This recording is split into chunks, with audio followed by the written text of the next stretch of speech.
you have this misconception that genocide always means all or none. In other words, that only genocides of the whole, where you're trying to kill everybody in a group, qualify as genocides. But that is not true. The Genocide Convention itself says the genocide is the intentional destruction in whole or in part of a national, ethnic, racial, or religious group as such. In other words, in part is enough for it to be a genocide, and that's what's happening in Nigeria. And in fact, one of the types of genocide is what we call genocide by attrition, where, in other words, the genocide isn't instantaneous. It happens over time. And in fact, that's what's happening in Nigeria. Helen Fine, a really great theorist about genocide, says it is the most common type of genocide. We also have a problem with this word, genocide, because it has, ever since Milosevic, been replaced many places by the term ethnic cleansing, which was, it was a euphemism that Milosevic invented to cover up genocide in Bosnia. And this whole term is common enough that you see it used more in news articles now than the word genocide. In fact, there is no law against ethnic cleansing. There is no treaty against it. There is a treaty against genocide. And in fact, what we found, and we've done an empirical study of this, is whenever the term genocide is the dominant term used to describe a situation, there will not be forceful action to stop it. But as soon as the term genocide becomes the dominant term, and you can read an article that we wrote about this, as soon as genocide becomes the dominant term, then it makes forceful action to stop it possible. And that is in fact what happened finally when we recognized that, for instance, in Kosovo, when David Sheffer called it genocide, near the beginning of it, suddenly we were bombing Belgrade, and Serbia surrendered. That is the type of action that is needed here. We don't need bombing, by the way, in this case. I would strongly argue against it, because you can't defeat a terrorist genocide using bombing. You have to have people on the ground, and they have to defeat it on the ground. And that is why really the stopping this is up to Nigerians. It is not up to us, it's up to Nigerians, and we have to support them. So do you get it again? They are already pushing that it is either they actually mount proper pressure on Nigeria to do the job, because it is their job. Put boots on ground, go after them, sweep them, receive American support. But bombing them, like sending nukes and all of that, is never going to actually really fix anything. That's their position. So right now, the effort of Nigerian government spending money to try to change the narrative is probably going to even make it worse. Did you hear the part where it described the seriousness of the word genocide, right? That in several cases, they've had to use ethnic cleansing, a more sort of like moderate word, that at that point it would just be like, okay, maybe some ethnic groups are fighting themselves and just killing themselves. That's not genocide. And others who describe genocide as if to say something that just like happened, that they just come around and just sweep a particular group of people because of their faith and kill them at once in massive, you get what I mean? So that would be genocide. But genocide in this instance is something that actually happened over time. You know, it keeps happening and happening, and when you pile up all the numbers, it becomes so scary. 60,000 killed Christians, documented killed in Nigeria between 2019 and 2025. 6 years gap, 60,000. You get me now? So the government of Nigeria will do more than just paying some PR outlets to go say, no, it's not happening. But here, I think, this was the Nigerian army, because today is the Remembrance Day of Nigeria military, the Army Remembrance Day in Nigeria. Kolu is in Abu Dhabi. It's not there. but Shitty Man represented him, you know, in this video.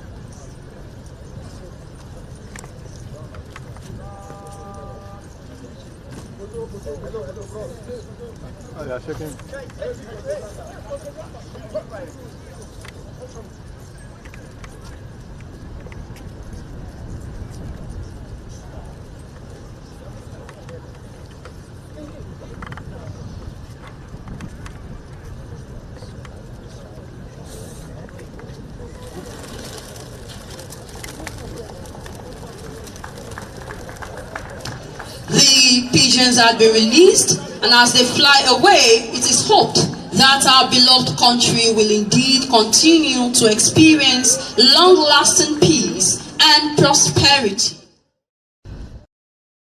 Right, long-lasting peace.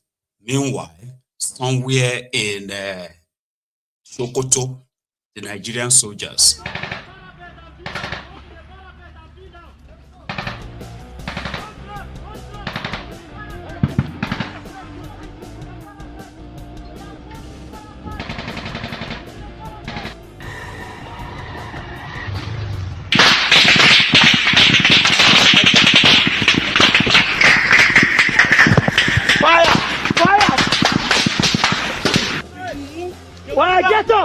Get up, come from! They don't know, fire them! Let's go, pursue them! Let's go! Let's go! Hey!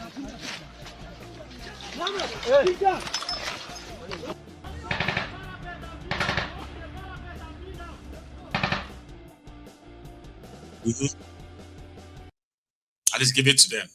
So the only saddest thing about this effort is that when they now succeed in capturing some of these terrorists, right, they ended up being freed or released by the politicians who are giving different speeches on different TV, you know, in Nigeria, trying to tell people about how much they are working to keep them safe, while they are negotiating with terrorists to be let off. Yeah. So there's also a good report, though. Okay, remember these Ekwa worshippers, the Ekwa church worshippers that were kidnapped, you know, before Christmas. Well, they finally released them, and this is what they all look like after their release. Children who have been taken by the terrorists for like a month in the forest, you know. So women.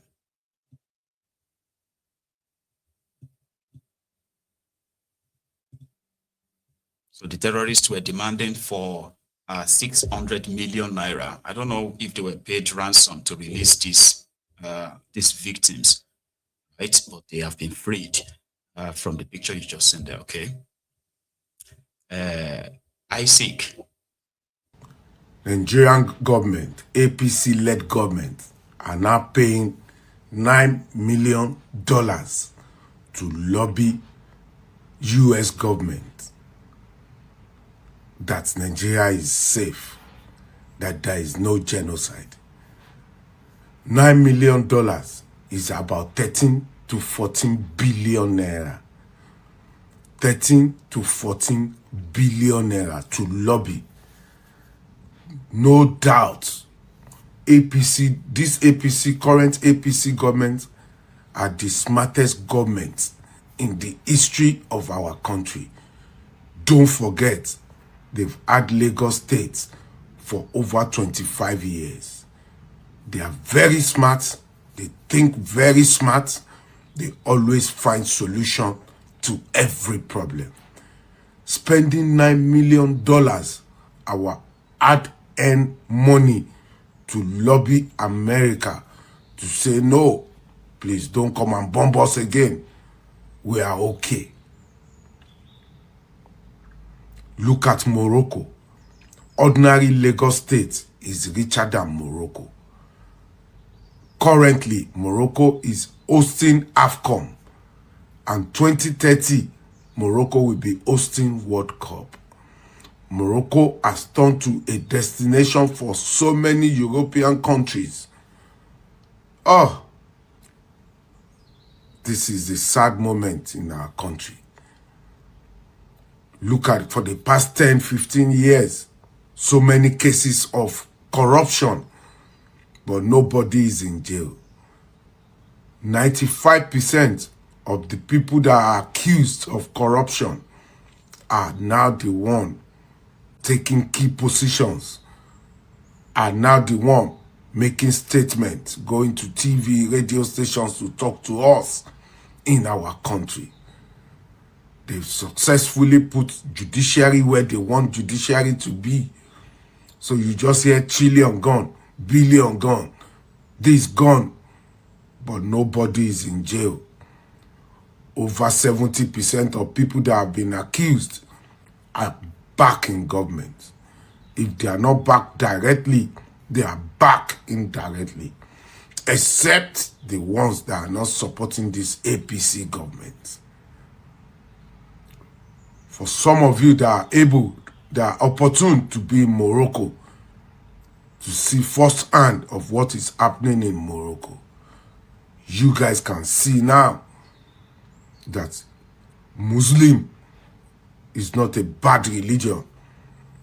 They just painted Muslim as an aggressive religion in Nigeria, because Morocco is 80% Muslim.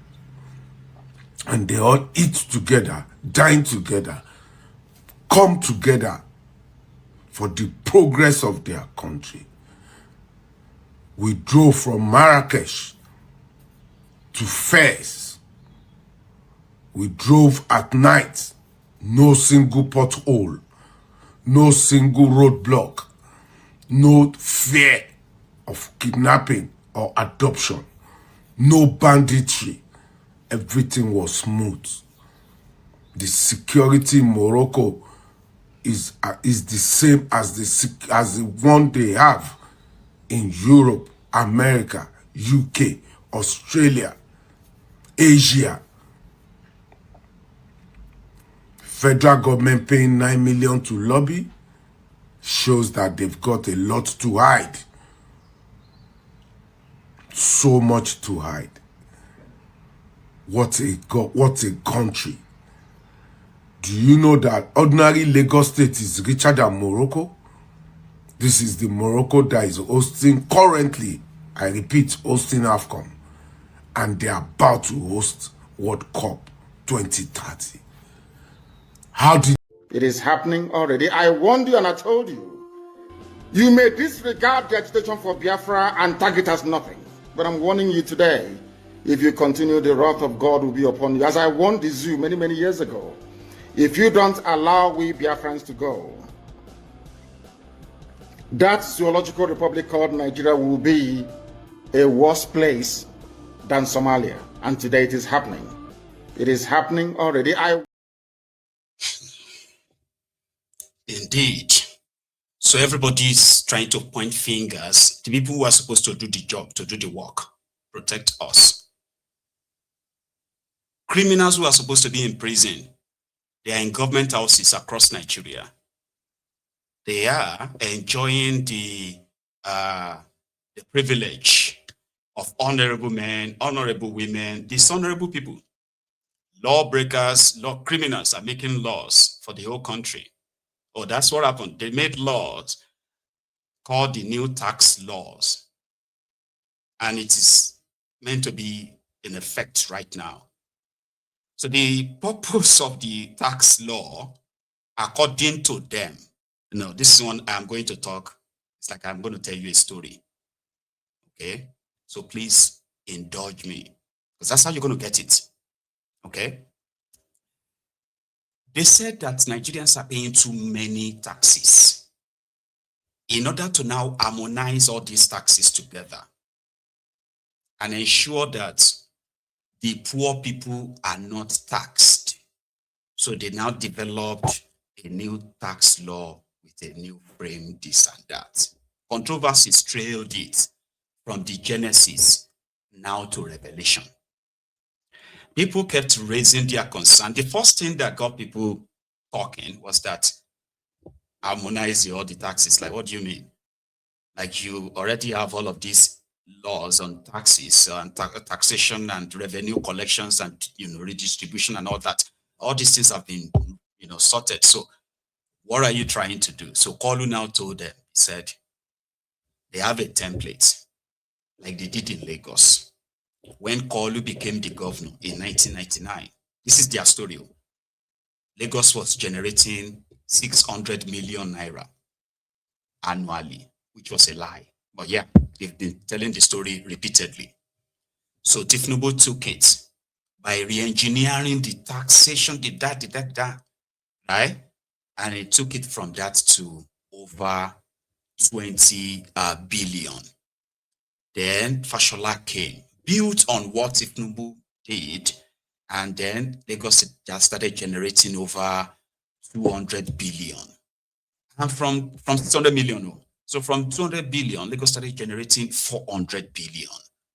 Now that Sanwo-Iku is there, Lagos State is now generating almost 1 trillion naira annually on taxes and all of that.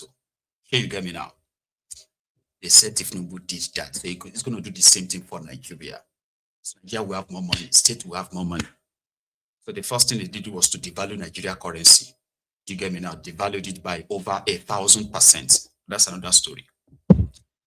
So the tax is going to tax the rich more, and it's going to tax the poor less. If you are not earning above so and so, the blah, the blah. So that seemed straightforward until people started talking about alteration, meaning they have altered the past law that Tifnubu signed. When the National Assembly make laws and passed it, right, they will then send it to the president. The president will go through it. They will give him a copy. Then they will do what they call the signing day, right? Just on the signing day, hang on, I've jumped something there. So when they make laws or pass any law, they will send a copy to the president. So if the president is comfortable with the content, everything inside, we choose a signing day. That signing day is going to be, the president is going to sign the law tomorrow. So he will do ceremony. Once he signed it, right, it becomes law. And once it becomes law, they will then gazette it. Yeah, gazette means they will now file it and say this. And that's it. But in Tifnubu's case, no, it's not. We raised the alarm that Tifnubu want to create Alpha Beta in a bigger form at the national scale. They said, no. There is no part of the law that allowed anybody to collect money for, there's not going to be any Alpha Beta thing. So when we discovered that they've actually included it, that they will change the name of FIRS, Federal Inland Revenue Service, collecting, they will change the name to NRS or something, NJS, whatever. So changing the name then means this new agency, like the old, so this new agency can then, subcontracted the job of collecting money. They told us, but it's not new. If you are going to pay, if you have been paying taxes in Nigeria, have you not used remitter? Have you not used pay stock? Have you not, they said they are all collecting money for federal government, but they deceived you. This was the first stage. So we now realize that in that same supposed law, they have included a kind of like an agency deals between Nigeria and France, that France is going to help Nigeria to collect the data of the taxes and to help Nigeria improve on this their new tax law. Kilo conference about collecting Nigerians' data because of tax law. How did they come by that? They signed a MOU, an agreement that they never made public. Nobody knows the content of what Nigeria signed with France on top this tax thing. Then people started hearing the stories that They could be arrested. They could go to their bank and collect all their money because of taxes. All these stories were like, but these were not part of what they told us they passed. What's going on?